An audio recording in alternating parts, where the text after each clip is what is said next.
day, class. So before we start our discussion, let me call someone to lead our prayer. So, Mr. Tim Apeles, can you lead the prayer?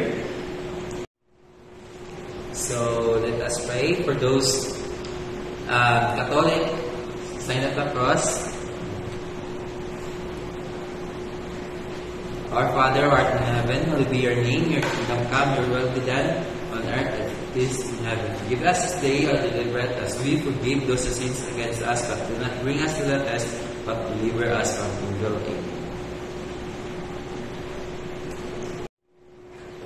So, good morning, class. Good morning, sir. Good morning. So, please sit down. So let me call someone to tell them to prior knowledge about martial law. So let's call Mr. Util to share this knowledge about our topic today. My understanding about martial law when I was elementary, martial law is i-declare sa pwede naman to seniors para matok sa mga MP, but nahitabo sa martial law is nasa pag-abuso sa kapangyarihan like sa mga human rights, dagan ang mga human rights victims nga na victim pa na to ng mga urban, mga tayo na nakapatay, di pa abuso sa mga militar. So, para to, sir. Thank you for your answer, Mr. Rotilia. Hello everyone, I am Sir Riken H. Dato and I am about to share to you the objectives of our discussion for today. So, after our lesson, you are expected to discuss the causes and effects of martial law in the Philippines from 1972 to 1981 and evaluate the significance of the People's Power Revolution in ending the dictatorship. Second, reflect on the impact of martial law on Philippine society and express their feelings about the importance of civil liberties and democratic processes. Third, create a visual timeline or infographic depicting the key events of the martial law era and the People Power Revolution.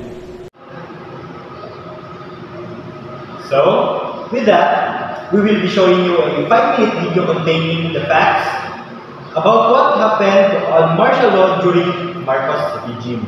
So, please watch the video.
The proclamation was to be implemented by my clearance.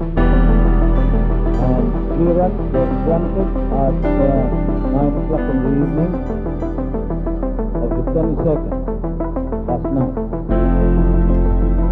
I have proclaimed martial law in accordance with the powers vested in the President by the Constitution of the Philippines.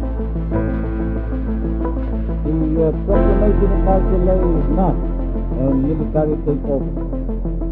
I, as your fully elected President of the country, use this power, which may be implemented by the military authorities, but still is a power embodied in the Constitution to protect the Republic of the Philippines and our democracy. A republican, democratic form of government is not a helpless government. When it is imperiled by the danger of a violent overthrow, an insurrection, or a rebellion,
So anyone from the class who can share his or her insights about the video? Mr. Fritz? About that video, sir, makita gini mo mga unlawful rights, mga kwan sa mga authority na dili kay asin na kwan kani dili asin na task mga kaso, pero grabe sila kwan kani paggamit og kwan force. So that's why grabe ka tragic ang pagkwan sa martial law. So sa una kay Marcos, so that's why kani pugos ng mga tao nag-rebel tungod ana ng mga mga gibuhat niya sa mga sala-sala sa government. Okay, thank you for that answer. So, good morning everyone. This is your activity for today. We're going to write on our effective essay in martial law era and people's power revolution and how it shapes our democracy today. Okay everyone, thank you for your participating in writing our reflective essay. And now, my co-teacher Mr. Fritz Di Papilis will going to discuss about the key events in the martial law era. Instead of fostering stability, martial law led to severe human rights abuses, economic decline, and widespread discontent among the populace.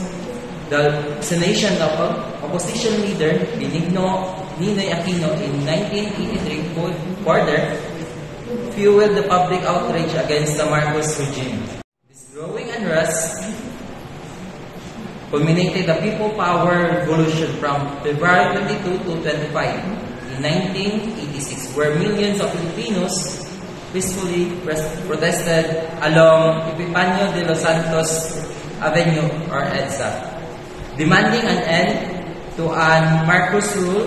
The movement, characterized by nonviolent resistance and significant support from the Catholic Church, ultimately led to Marcos ousting and the restoration of democracy in the Philippines, marking a pivotal movement in nation history. So, in conclusion, the martial law era under Ferdinand Marcos was a significant period in Philippine history, marked by authoritarian rule, human rights abuses, and economic decline. By understanding the causes of and effects of this period, we can appreciate the importance of democratic values and the sacrifices made by those who fought for freedom and justice. The People Power Revolution serves as a powerful reminder of the people's ability to unite and effect change. It is crucial to remember It is crucial to remember this historical event to prevent a recurrence of such abuses of power. By engaging in critical thinking and reflection, we can draw lessons from the past to inform the present and future. By understanding the historical context, we can become more informed and engaging citizens, working towards a more just, equitable society. So, that's all for today's class, and I hope you learned a lot about our discussion today regarding to martial law and people power revolution. I hope you can bring it and apply it, all you learned from this discussion. So, class dismissed.